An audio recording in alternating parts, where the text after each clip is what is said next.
আরে বন্ধু, অনেকদিন পর তোর সাথে দেখা।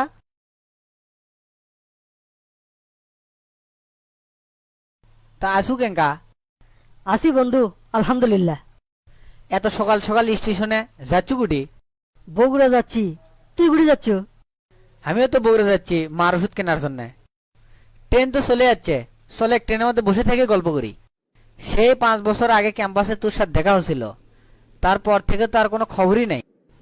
এই 5 বছরে জীবনে অনেক কিছু ঘটে গেছে বন্ধু, তাই ইচ্ছে থাকলেও তোদের সাথে যোগাযোগ করা হয়ে ওঠেনি। কি এমন ঘটে গেছে কত, এনা শুনি। সেটা এক লম্বা ইতিহাস। শুনবার যান চাচ্ছু? তাহলে শোনেক। একদিন সিনেমা হল থেকে বার হয়ে দেখি আমার ছাত্রী একটা চেংড়ার সাথে হাত ধরাধরি করে বার হচ্ছে। আমাকে দেখে আমার ছাত্রী চমকে গেছে। আমি কিছু না কয়ে ওদের সামনে থেকে চলে গেলাম। পরের দিন যখন আমি আমার ছাত্রী পড়াবার যাই, তখন ওই ছাত্রীর বাপ আমাকে কলো, কে রে, তুই বলে আমার বেটির গাওয়াত হাত দিস, আবার খারাপ নজরেও ছায়া থাকিস? আমার নামে এঙ্কা নোংরা কথা কষে কেটা? কার কল লাগবি হে? আমার বেটি লিজের মুখেই কছে। ছাত্রীর বাড়ির থেকে বার হয়ে চিন্তা করলাম শহরের ব্রিটিশ ছেলেরা স্মার্ট হয়, কিন্তু এত যে স্মার্ট হয় তা জানতাম না। আমার অপরাধ আছিল আমি আমার ছাত্রী তার বয়ফ্রেন্ডের সাথে সামনাসামনি দেখছিলাম। তাই আমার ছাত্রী আমার নামে তার বাপ মায়ের কাছে নোংরা একটা জিনিস বানিয়ে গেছে। আমি কিছু করলেও যান বিশ্বাস না করে। তার কয়েক মাস পরই ইন্টারনেটে 8 মিনিটের একটা ভিডিও ভাইরাল হয়। সেই ভিডিওটা আমার ছাত্রী ও তার বয়ফ্রেন্ডের। আমি তখন আকাশের দিকে চাইয়া একটা মুচকি হাসি দিলাম। তারপর? তারপর আমি যে মেসোতে আসছিলাম সেই মেসোত আমি বাদ দিয়ে সবাই স্মার্টফোন ব্যবহার করে। সহজভাবে কভার গেলে আমি বাদ দিয়ে সবারই পারিবারিক অবস্থা ভালো। মেসে আমার রুমমেটের 4,000 টাকা হেরা যায়। সগলির ধারণা হলো টাকাটা আমি লিছি, কারণ সেই দিন আমি কম দামের একটা স্মার্টফোন কিনছিলাম।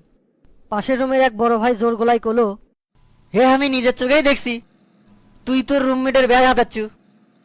তুই তো টাকা লেসনি, তাহলে চুপ করে আসলু কে? আমার কিছু করার মতো পরিস্থিতি আসছিল না। বড় ভাইয়ের সগলি খুব মানত। আমি কিছু করলেও লাভ হলো নাহিনি। তারপর আমি দোকানত যাইয়া দোকানদারের হাত পাও ধরে ফোনটা ফেরত দিলাম, আর টেকা লিয়ে এসে আমার রুমমেটে দিলাম।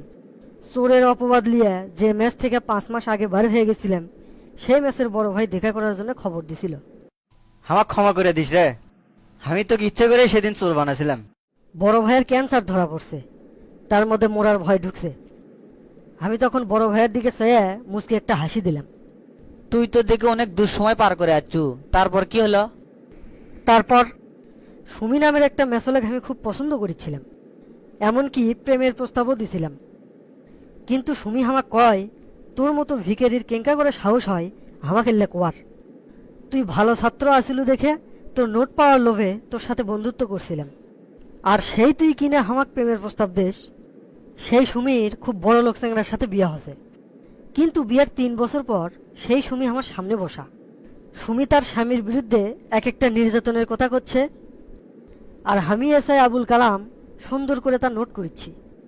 কথা কোয়ার এক পর্যায়ে সুমি হামাক কলো, জীবনে যে কি ভুল করছি, সেই দিন যদি তোর প্রস্তাবে রাজি হলেমনি, তাহলে আমার কপালে আজ এত কষ্ট হলো নাহিনি। সবই নিয়তির খেলা, এখানে কারো হাত নাই। আজ একটা কথা খুব মনে পড়ছে, মানুষ মানুষকে ক্ষমা করে দিলেও প্রকৃতি কখনো মানুষকে ক্ষমা করে না।